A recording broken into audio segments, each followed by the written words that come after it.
Girlfriend जब अपने boyfriend के घर पहुंची तो बॉयफ्रेंड की पत्नी उसकी खूब आवाभगत की और उसे एक कमरे में आराम करने को बोली। जब 5 बजे उसका पति जो बैंक मैनेजर था घर पहुंचा तो अपने गर्लफ्रेंड को देखकर हैरान हुआ और उसे एक कमरे में ले गया। जब दोनों अंदर कमरे में बातें कर रहे थे तो मैनेजर की पत्नी उनकी बातों को छिपकर सुन रही थी। मैनेजर की गर्लफ्रेंड मैनेजर की तरफ 2 लाख रुपए फेंकते हुए बोली, ये रख अपने पैसे, आज से तेरी मेरी कट्टी, क्योंकि कल मेरी भी नौकरी पक्की हो गई। इतना कहकर वो अपने घर जाने लगी।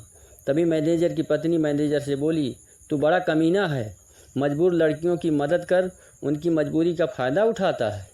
अगर तेरी तरह तेरे बहन के साथ कोई करे तब तो तेरी वो फट जाएगी। एक सवई अपने घर घूमने के लिए आया। उसकी पत्नी उसे 1 हफ्ते के लिए घर पर रोक लिया।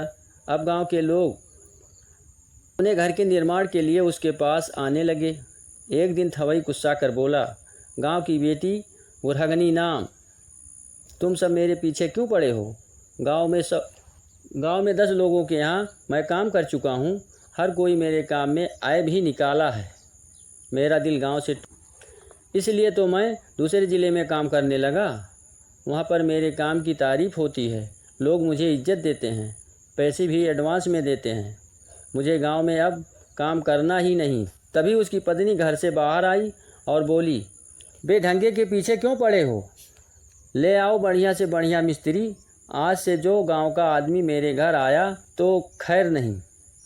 चल सजनवा घर के अंदर, 1 हफ्ते तक इश्क का पेच लड़ाते हैं, फिर चले जाना अपने काम पर। इन मूर्खों के पीछे क्यों पड़ा है?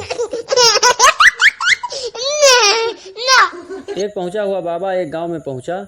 लोगों ने सभा का आयोजन किया और बोले, बाबा ऐसा भाषण दो कि हम लोग उस दाता के भक्त बन जाएं जिसने सारी सृष्टि बनाई है।